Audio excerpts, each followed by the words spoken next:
Una camarera se casa con un millonario por su dinero. Ahora de repente tenía un tipo con 10 millones de dólares y estaba ansiosa de gastarse hasta el último centavo. Pero ni siquiera el dinero le bastaba. Quería vivir peligrosamente. Es un caso de atracción fatal, es un caso de obsesión. De todos los casos de asesinato que he descrito en mis libros, es la primera vez que tuve miedo de la asesina. Una perversa historia tejana de codicia, traición y asesinato. Esta noche en Poder, Privilegio y Justicia.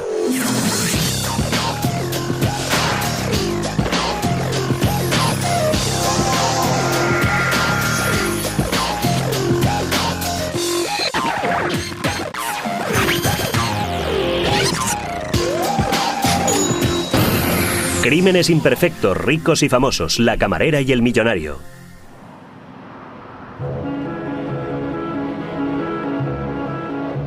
Steve Biard era la perfecta encarnación del sueño americano. Había vendido un canal de televisión por millones de dólares, había invertido su dinero en un centro comercial y se había construido una inmensa mansión en uno de los barrios más lujosos de Austin. El millonario de 75 años que había empezado de la nada vivía una espléndida jubilación con una esposa joven y hermosa y unas hijas cariñosas. Pero una noche, en octubre de 1999, Steve Biard despertó sangrando en medio de terribles dolores. A las 3:13 de la mañana llamó a la policía. ¿De qué se trata? Llamo del 3900 Toro Canyon Road. Rápido, se me han salido los intestinos del vientre. Se le han salido. La esposa de Steve, Celeste, dormía en otra habitación. Se me ha reventado el vientre. Vamos a ver, señor, ¿cómo ha sido eso? Me duele horrores. No he oído nada. Acabo de despertarme. Bien, dígame, señor, ¿está usted solo? Mi mujer está en algún lugar de la casa. No la encuentro. Fui el primero en llegar. Me dirigí hacia la puerta de entrada, empecé a llamar, a golpear la puerta. No recibí ninguna respuesta. Di la vuelta a la casa a través de un pequeño patio y vi una gran puerta corredera de cristal. Había luz dentro. Ni un ruido. No oí ningún ruido. Solo recuerdo el destello de las luces afuera. No tenía ni idea de lo que estaba sucediendo. A través de la puerta corredera de cristal, vi a Steve Biard acostado en la cama. Tenía muy mal aspecto. Rompí el cristal con la porra. Entramos en la habitación de atrás, en el dormitorio principal donde estaba papá, y ya había gente allí ocupándose de él. Celeste, la esposa de Biard, estaba en el vestíbulo principal. Sus gritos resonaban en toda la casa. Celeste gritaba, ¿qué ha pasado? A veces estaba completamente histérica. No dejaba de decir, ¿qué ha pasado? No le dejéis morir. Steve fue transportado en helicóptero hasta un hospital cercano. Su estado era crítico. Tras buscar un par de minutos por la habitación, otro agente y yo encontramos un cartucho vacío. Y entonces todo cambió. Toda la casa pasó a ser la escena de un crimen. Uno de los agentes me preguntó si mi padre tenía ideas suicidas. Yo le pregunté, ¿por qué? ¿Está herido de bala? Sí, pero no se lo digas a tu madre.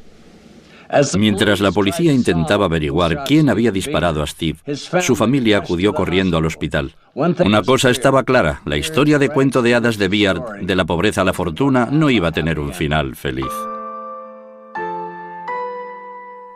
Steve Biard había nacido en una familia pobre de Dallas.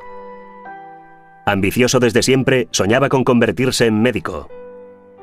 Pero estalló la Segunda Guerra Mundial y Steve se enroló en la Marina. A su regreso empezó a trabajar en unos grandes almacenes locales, donde conoció a Elise Adams. Steve no ganaba mucho con aquel trabajo, pero estaba enamorado, y en 1951 se casó con Elise, con la que tuvo 3 hijos. Mi madre vivió los tiempos en los que papá ganaba $15 a la semana. Vivió con él durante los años duros, mientras él iba acumulando experiencia a base de luchar a brazo partido. Steve se trasladó con su familia a Austin, donde consiguió un modesto puesto de trabajo en el campo de la publicidad. Listo y trabajador, pronto prosperó, y en 1978 era ya un ejecutivo de alto nivel. Pero las ambiciones de Steve no se acababan allí, y fue uno de los fundadores de la primera cadena de televisión independiente de Austin. Cuando Steve empezó a montar la emisora de televisión KBVO en Austin, seguía trabajando en Fort Worth con la agencia de publicidad Blair. Lo hizo durante años mientras montaba el canal de televisión. Era un hombre que se exigía mucho a sí mismo. La emisora KBVO fue todo un éxito y Steve se convirtió en un magnate de los medios de comunicación locales. En 1993, sin embargo, la tragedia se abatió sobre Steve. La que había sido su esposa durante 42 años, Elise, murió de cáncer. Steve decidió vender el canal de televisión por $54 millones. Era ahora un hombre muy rico y muy soltero. Hicimos un viaje a Europa. Algunas de las mujeres solteras que viajaban con nosotros eran como buitres cerniéndose alrededor de una vaca muerta en el desierto. Me dijo, por Dios, ojalá me dejaran en paz. Steve empezó a pasar gran parte de su tiempo en el exclusivo club de campo de Austin.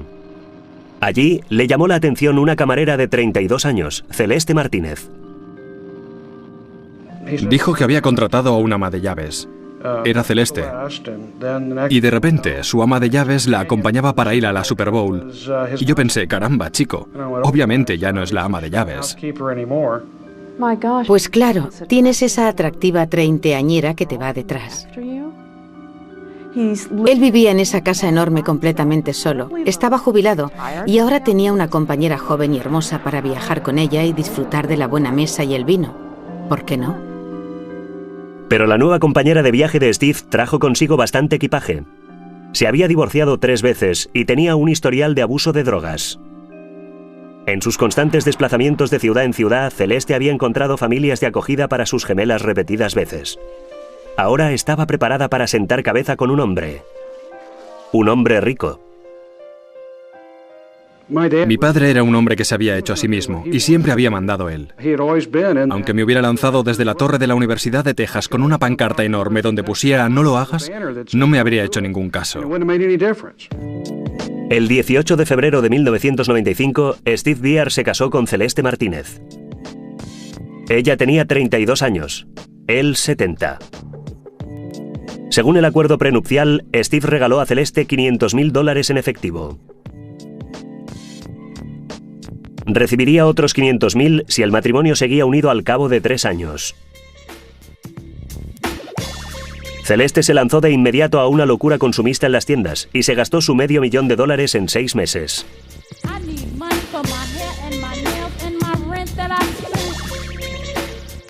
Steve también adoptó a las gemelas de Celeste. Jennifer y Cristina se mudaron a su nueva casa en las afueras de la ciudad y entraron en un nuevo instituto. Compraron ropa nueva, hicieron nuevos amigos. Por primera vez, vivían con su madre en un hogar estable. Pocas veces vivimos con ella cuando éramos pequeñas. Cristina y yo vivimos en hogares de acogida durante gran parte de nuestra infancia. Le estoy muy agradecida a Steve. Yo le consideraba como mi segundo padre biológico. Era un hombre leal, le gustaba abrazar a la gente, tenía mucho sentido del humor, era realmente agudo y muy generoso, el anfitrión perfecto. Seguramente Celeste creyó haber ganado la lotería. Una casa preciosa, el club de campo, cantidad de dinero para gastar. A algunas mujeres les habría bastado, pero a Celeste no. Iba a asegurarse de que la generosidad de Steve recibiera su castigo. El millonario retirado Steve Biar se había casado con una camarera de su club de campo. Pero después de 3 años de matrimonio, el lado salvaje de Celeste afloró de nuevo. Empezó a llevar una doble vida, divirtiéndose con distintos hombres, entre los que se encontraba su exmarido Jimmy Martínez. Entre los dos organizaron una fiesta de cumpleaños cuando sus hijas cumplieron 18 años. Steve ni siquiera fue invitado. Menuda fiesta montó Celeste cuando las chicas cumplieron 18 años. Le costó cerca de $10.000, con strippers masculinos y barra libre. Era muy marchosa. Le encantaban las fiestas y era impredecible. Nunca habíamos conocido a una persona adulta que fuera tan desinhibida. Decía que su marido era muy viejo, que no podía satisfacerla sexualmente. Y también decía que Jimmy, en cambio, lo hacía muy bien. Celeste es una persona muy irresponsable. Todo lo que hace es irresponsable. Su forma de criarnos, a Jen y a mí, fue irresponsable. Su forma de hablar de Steve Era abominable. Le llamaba cualquier cosa, viejo carcamal, culo gordo, y eso es lo que era para ella. Él, en cambio, la quería tanto que se lo perdonaba todo. Pronto, Celeste empezó a añadir Everclear, un potente alcohol a las bebidas de Steve, y somníferos en su comida, para poder salir de juerga por las noches. Era muy difícil darse cuenta de lo que Celeste le estaba haciendo. Ojalá me hubiera revelado mucho antes de lo que hice. Finalmente, al enterarse de que Celeste se había gastado $300.000 en fiestas y compras, Steve la echó de su casa y amenazó con pedir el divorcio. Ya le había dado todo lo que le había prometido, por lo tanto, ella no recibiría un centavo al divorciarse. Luego tendrían que vender las casas y ella se quedaría con los beneficios, pero Celeste no quería ser millonaria, quería ser multimillonaria. Celeste se dio cuenta de que sus posibilidades de disponer de una gran fortuna se esfumaban y se propuso evitarlo a toda costa. Entonces escribió una carta a Steve utilizando todo su encanto. Cuando me has llamado esta mañana preguntándome si debíamos divorciarnos, me has pillado totalmente por sorpresa. Te quiero con todo mi corazón. Valoro enormemente todo lo que has hecho por todas nosotras. Te quiero con todo mi corazón. Pero la carta no surtió efecto. Steve siguió adelante con los planes de divorcio, y Celeste aumentó entonces la apuesta.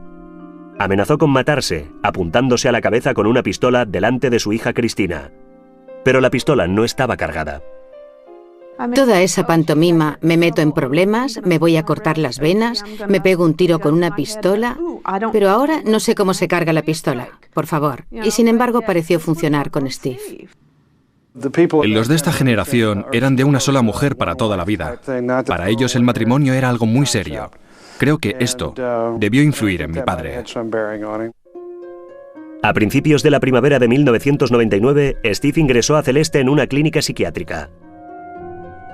Timberlawn es una clínica muy exclusiva, con precios de $1.200 diarios. Solo pueden permitírsela los más ricos. Poco después de llegar, Celeste conoció allí a una mujer, Tracy Tarleton, que cambiaría para siempre su vida. Tracy Tarleton es bipolar y llevaba años entrando y saliendo de instituciones psiquiátricas. Había sufrido graves malos tratos por parte de su madre. Había crecido en una familia de alcohólicos, una familia disfuncional, pero muy acomodada de Texas. Tracy había estudiado en la Universidad de Texas y regentaba una librería en Austin. Tracy y Celeste parecían tener muy poco en común, pero Tracy se sintió inmediatamente atraída hacia Celeste. Tracy buscaba desesperadamente el amor desde que tenía 10 años y por fin había encontrado a alguien que la quería, o por lo menos eso creía ella. Entre las dos mujeres mentalmente enfermas empezó a crearse un vínculo. Tras una estancia de un mes en Timberland les dieron el alta, pero siguieron viéndose. Celeste regresó a la mansión de Beard en Toro Canyon. Al principio, Steve aceptó a Tracy como la nueva amiga de su mujer. Pero para las gemelas y sus amigos estaba muy claro que Tracy y Celeste tenían una relación íntima. Sabíamos que eran más que amigas, pero hay que tener en cuenta que Celeste se acostaba con cantidad de gente. Cada 15 días era alguien distinto. Era obvio, cuando las veías juntas, por la forma de tocarse y sonreír, que no era una relación puramente platónica. Las dos mujeres se veían a diario. La obsesión de Tracy con Celeste parecía ir en aumento. Era muy evidente al ver cómo cambiaba el comportamiento de Tracy para gustar a Celeste, su forma de vestir, de cuidarse las uñas, sus camisas rosadas, sus bolsos, sus manicuras, su forma de teñirse el pelo. Tracy había sido una chica muy poco femenina siempre. El ambiente en Toro Canyon estaba cada vez más enrarecido. Para estrechar el vínculo que la une a Tracy, Celeste le cuenta que Steve la está maltratando. Mientras tanto, Steve está cada vez más preocupado por la relación de su mujer con Tracy e intenta alejarla. Pero Celeste no le hace caso. Cuando las gemelas se gradúan en el instituto, Celeste invita a Tracy a la ceremonia.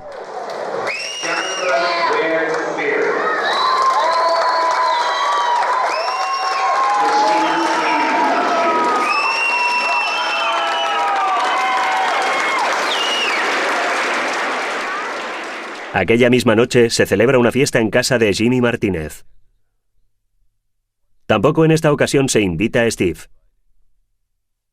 Tracy se emborracha y Jimmy y Celeste tienen que mandar la casa cuando empieza a ponerse demasiado cariñosa con Celeste. La historia de Celeste, Tracy y Steve era la historia de un desastre anunciado, un desastre inminente. Al parecer, todo el mundo estaba negando la evidencia, pero solo era una cuestión de tiempo. 5 semanas más tarde llegó el momento. Con la esperanza de separar a las dos mujeres, Steve decidió llevarse a Celeste de vacaciones a Europa. Steve, Celeste y Cristina están en casa haciendo las maletas. Jennifer ha salido con sus amigos. Celeste estaba especialmente rara aquella noche. No hacía más que llamarnos cada 5 minutos. Chris y Jen y yo hablábamos del tema. Sabíamos que estaba pasando algo raro aquella noche. Algo iba a suceder, pero no sabíamos qué era. A las 3 de la mañana, un intruso penetra en el jardín del número 3900 de Toro Canyon Road y sigue a lo largo de la piscina en dirección a la casa. El intruso atraviesa el patio, abre la puerta corredera de cristal y entra en el dormitorio de Steve. Luego le apunta con una escopeta y dispara.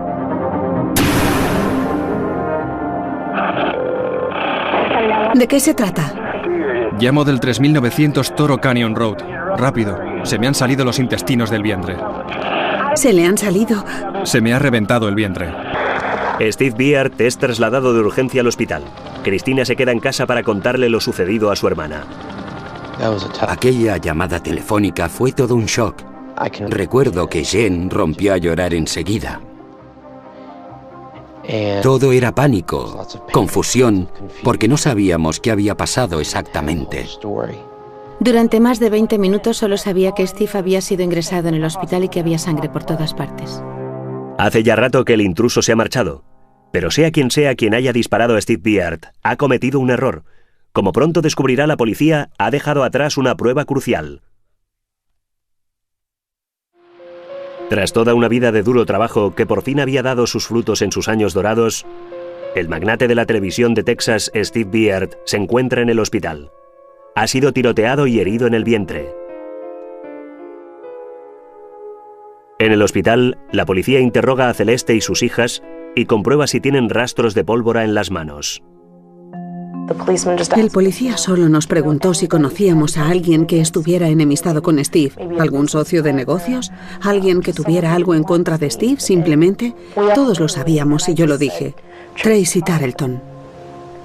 Creo que estaba obsesionada con Celeste. Se notaba que Steve le molestaba. El nombre de Tracy Tarleton había salido durante mis conversaciones con varias personas en el hospital. Pero no querían que la señora Beard supiera que me lo habían dicho. Es un nuevo miembro de la familia. Mientras la familia se vuelca para ayudar a Steve a recuperarse, la policía tiene la mira puesta en la amante de Celeste, Tracy Tarleton, y decide interrogarla. Preguntamos a la señorita Tarleton si poseía un arma de fuego. Ella dijo que sí.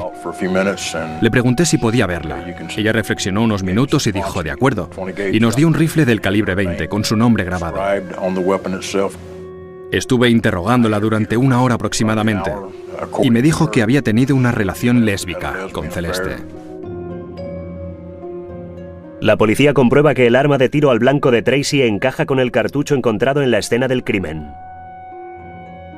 6 días más tarde, Tracy Tarleton es arrestada por haber intentado asesinar a Steve Beard. El caso salta a las portadas de los periódicos de Austin. Lo lógico hubiera sido que Celeste estuviera muy afectada. La policía ha detenido a su amiga por intentar asesinar a su marido. Su marido está en el hospital con una gigantesca herida en el vientre, pero ¿qué hace Celeste? Se va de compras.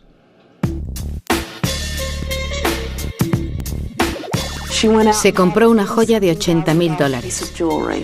Primero comprobaba si su mensualidad de $10.000 estaba ya ingresada en su cuenta bancaria. Corría a Lake Charles, Luisiana, para jugarse el dinero en el casino. A pesar de todo, Steve afirma seguir amando a su esposa. Modifica su testamento para dejarle una parte todavía más sustancial. Pero ese será el último regalo que pueda hacerle a Celeste.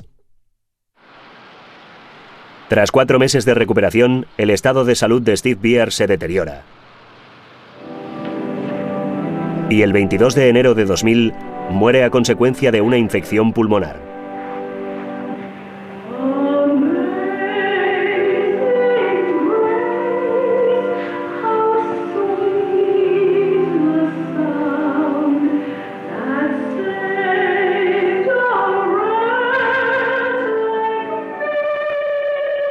En el momento de su muerte, la fortuna de Steve se eleva a más de 10 millones de dólares.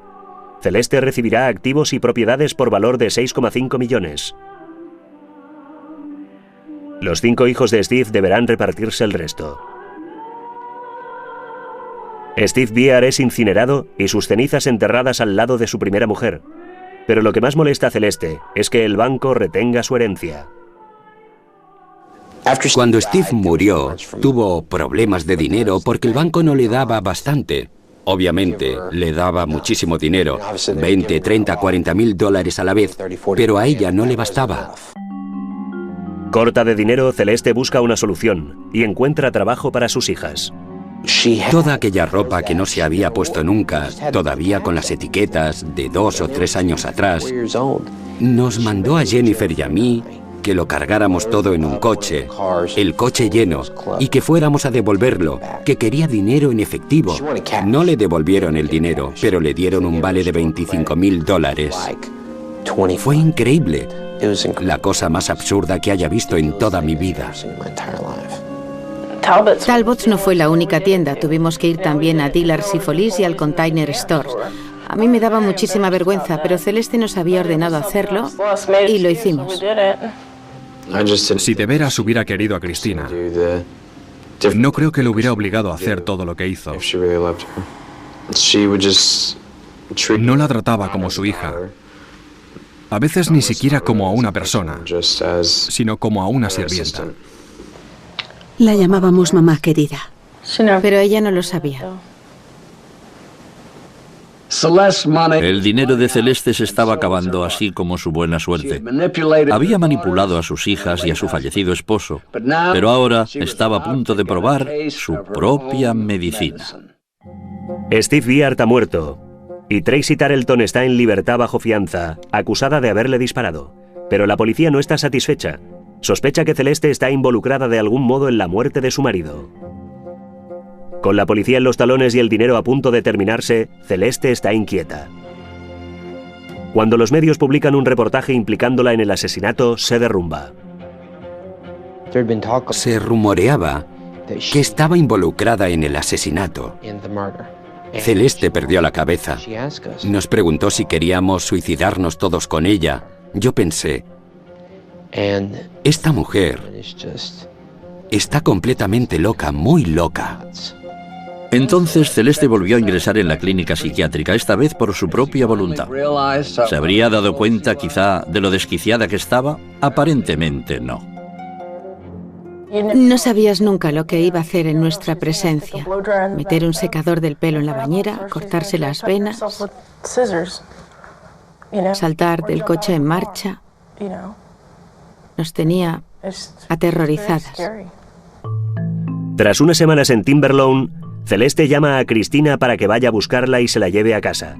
Pero Cristina tiene miedo y se niega. Se puso muy agresiva conmigo y me dijo que si no iba a buscarla lo lamentaría. Pero la hermana de Cristina, Jennifer, acepta ir a buscar a Celeste y pide a su novio, Chris Duss, que la acompañe. Antes de que aquella noche haya llegado a su fin, las gemelas verán el lado más turbio de su madre y nada volverá a ser lo mismo. Entró en el ascensor y dijo, vamos chicos, larguémonos de aquí. Así que agarramos su equipaje y nos fuimos corriendo hasta el coche.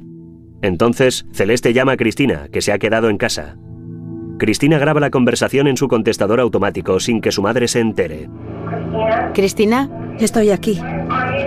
¿Qué quieres decir con eso? ¿Desobedecerme deliberadamente, eh? No sé. ¿Qué es lo que no sabes? ¿Porque soy peor que mi padre que abusó sexualmente de mí? ¿Es eso lo que no sabes? ¿Eh? ¿Por qué he sido tan cruel contigo? No. Entonces, ¿por qué dices que te he hecho más daño del que mi padre me hizo a mí? Porque es verdad. ¿Sabes cómo te sientes cuando tu padre abusa de ti? ¿Sabes cómo te sientes? No, pero... ¿Sabes cómo te sientes? ¿Cómo te atreves a decirme esto? En cuanto llegue a casa, tengo ganas de cortarme el cuello con un cuchillo. ¡Zorra! Cuando terminó de hablar por teléfono, estaba lívida. Y entonces dijo, podría matar a Cristina. Jen y yo nos miramos. Miré por el retrovisor. Jen estaba en el asiento trasero. Nos miramos a los ojos. Entonces supimos que era hora de marcharnos. Sabíamos que no volveríamos nunca más. No había suficientes cerrojos en la puerta para sentirnos seguras después de aquel viaje en coche. Tras las amenazas de Celeste, Jennifer y sus amigos están convencidos de que su madre está detrás de la muerte de Steve. Pero Cristina sigue sin creerlo. Es la que estaba más manipulada por su madre y es la que más quería a su madre. Fue una decisión muy difícil para ella porque no sabía qué creer. Sabía que no podía seguir enfrentándome a Celeste toda la vida.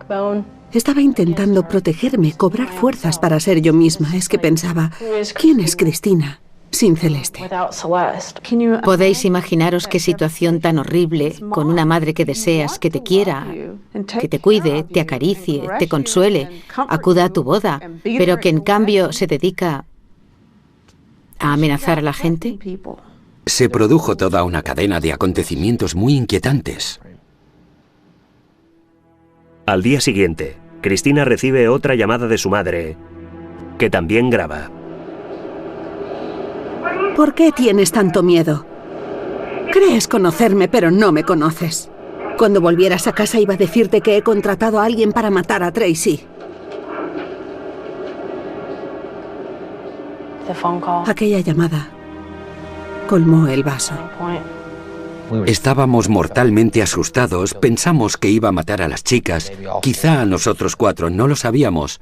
Era todo muy real. De todos los casos de asesinato que he descrito en mis libros, es la primera vez que tuve miedo de la asesina. Es una mujer vengativa. Maquina la muerte de su marido y luego intenta contratar a alguien para que mate a Tracy. Sus hijas tienen miedo. Nadie le dice dónde vive ni le da su teléfono. Hay tanta gente que tiene miedo de Celeste Byard y de lo que pueda hacer. Ahora, con Cristina finalmente convencida, las chicas y sus amigos se presentan ante las autoridades con grabaciones, cartas y sospechas. Supongo que Celeste no se imaginó nunca que pudiéramos delatarla. Asumió un riesgo muy grande. Celeste había manipulado a todas las personas de su entorno durante largo tiempo. Pero ahora sus hijas y el estado de Texas iban a por ella. Sus días estaban contados.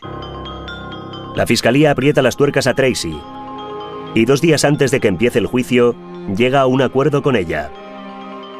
Tracy acepta testificar contra su antiguo amante. Pregunté por qué Tracy acabó delatándola pensando que quizá fuera porque estaba a punto de entrar en la cárcel, ser sentenciada a muerte o en el mejor de los casos a cadena perpetua, pero me dijeron que no, que lo había hecho porque se había dado cuenta de que Celeste no la quería. El 28 de marzo de 2002, Celeste Byard es detenida y acusada de asesinato, delito castigado con la pena capital. Las pruebas la condenan, pero Celeste tiene 2 cosas a favor: su talento para manipular a la gente y el dinero de su fallecido marido. A principios de 2003, toda la atención de la opinión pública de Austin, Texas, se concentra en la sala del tribunal donde Celeste Byard está a punto de comparecer acusada del asesinato de su marido Steve. Celeste había dicho claramente que cuando se casó con él, solo esperaba que se muriera pronto. Pero las pruebas demostrarán que no pudo esperar. El abogado de Celeste, Dick DeGuerin, es famoso por sus destacados clientes, como Robert Durst y la rama de los Davidianos. Dick DeGuerin es un auténtico tejano con un currículum envidiable y costosos honorarios. Pero Celeste podía permitírselo. Tenía acceso a la fortuna de Steve Byard y estaba utilizando su dinero para defenderse de la acusación de haberle causado la muerte. Es un caso de atracción fatal.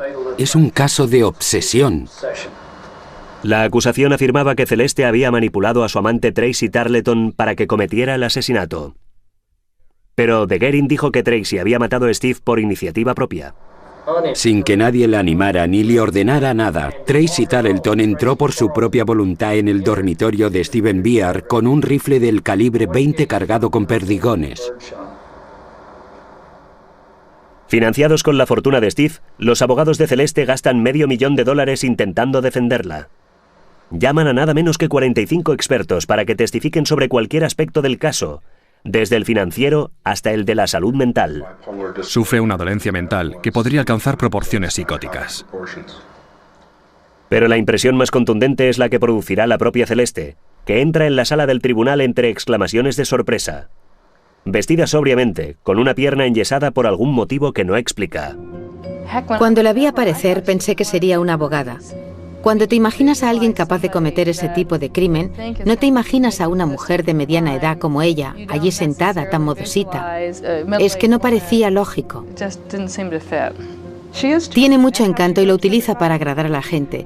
Cecea un poco, parece tan dulce allí sentada en la sala del tribunal, muy correcta con las manos bajo la mesa.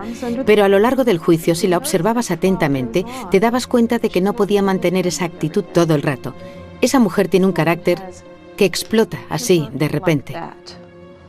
Aunque Celeste no suba al estrado, la acusación presenta su declaración, grabada en vídeo, para atacar su credibilidad. ¿Tuvo usted alguna relación sentimental con Tracy Tarleton? No, no la tuve. ¿Tuvo algún tipo de relación física íntima con Tracy Tarleton? No, no la tuve. ¿Por qué motivo se comunicó usted con Tracy Tarleton el 20 de mayo de 2000?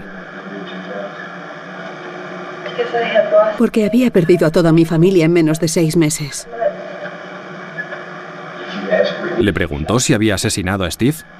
No. Pero cuando Tracy Tarleton subió al estrado, la historia que contó era muy distinta.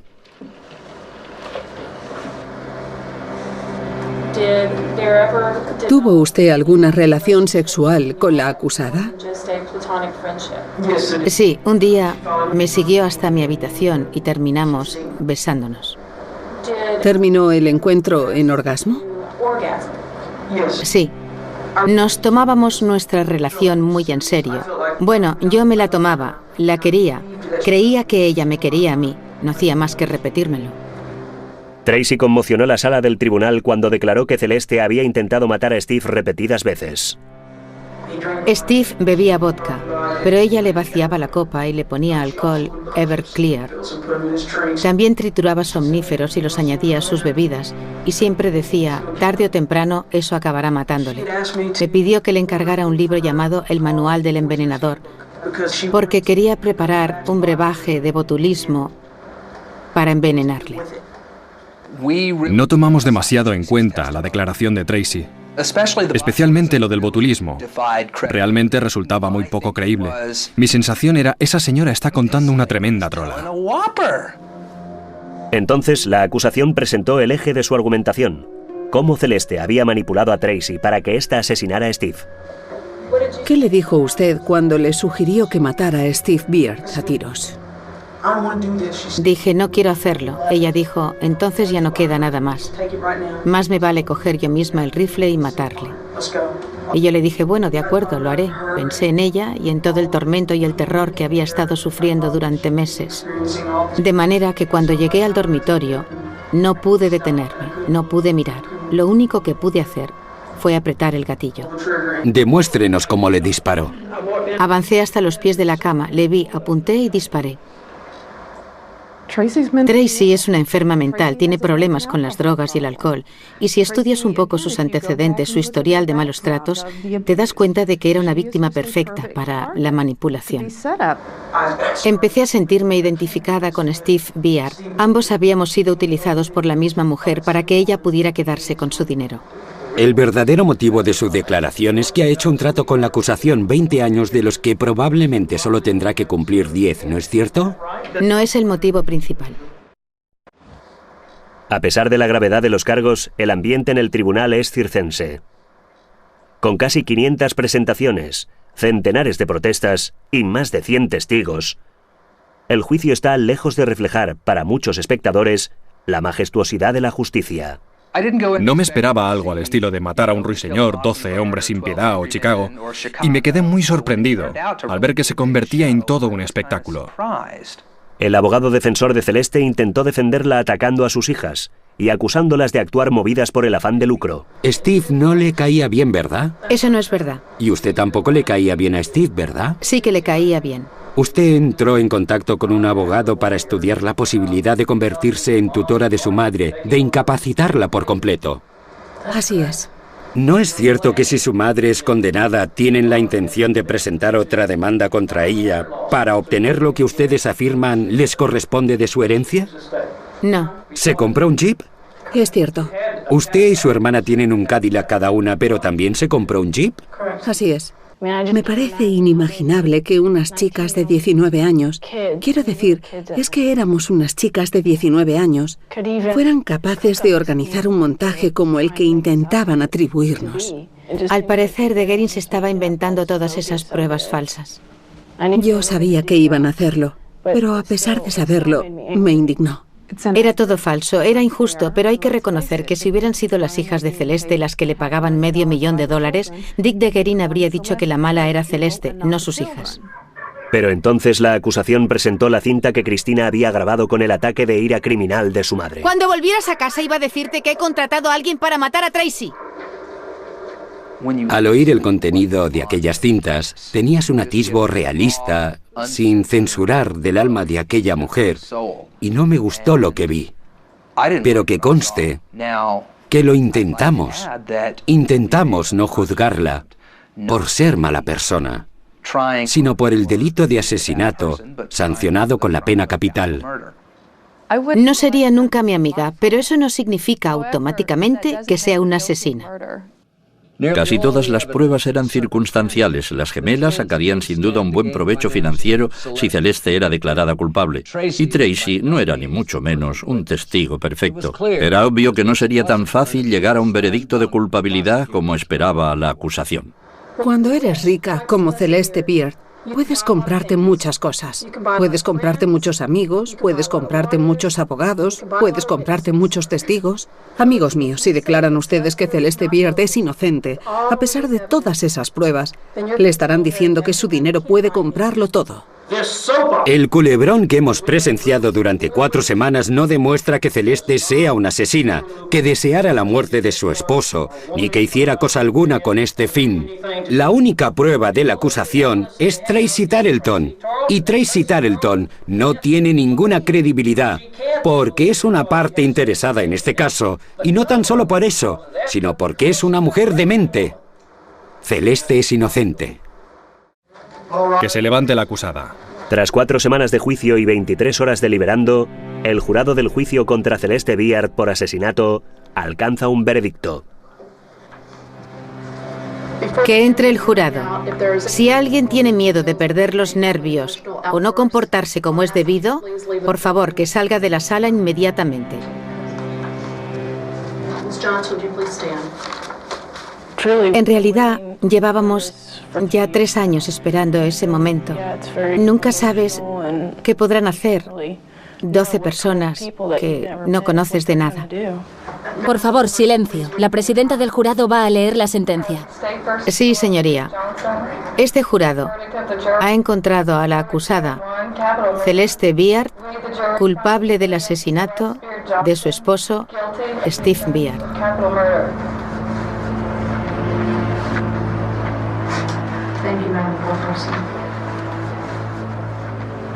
Me invadieron cantidad de emociones. No creía que me afectara tanto, pero era una situación muy extraña para nosotras.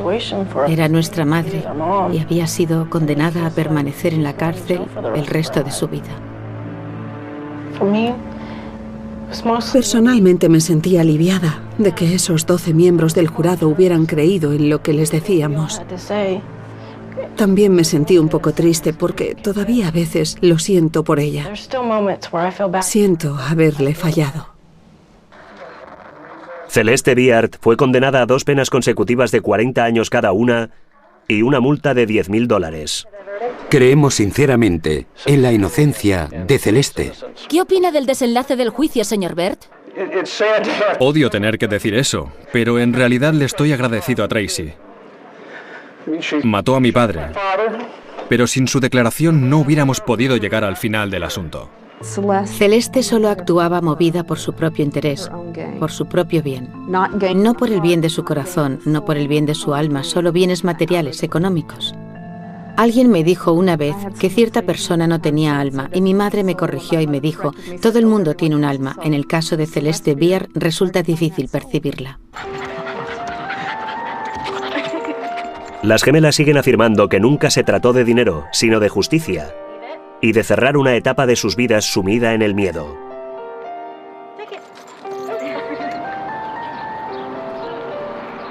En Texas, después del veredicto, los familiares de la víctima pueden dirigirse al culpable. Cristina subió al estrado y miró a su madre a los ojos. ¿Qué te he hecho yo excepto amarte? Y así es como nos trataste, como basura. ¿Dices que te hemos traicionado? Bueno, quien nos ha traicionado eres tú. Has traicionado a toda la familia Biard. Steve te abrió su casa. Te amaba, te obedecía, te honraba. Y tú le ofendiste y le asesinaste. Eres culpable. ¡Qué vergüenza!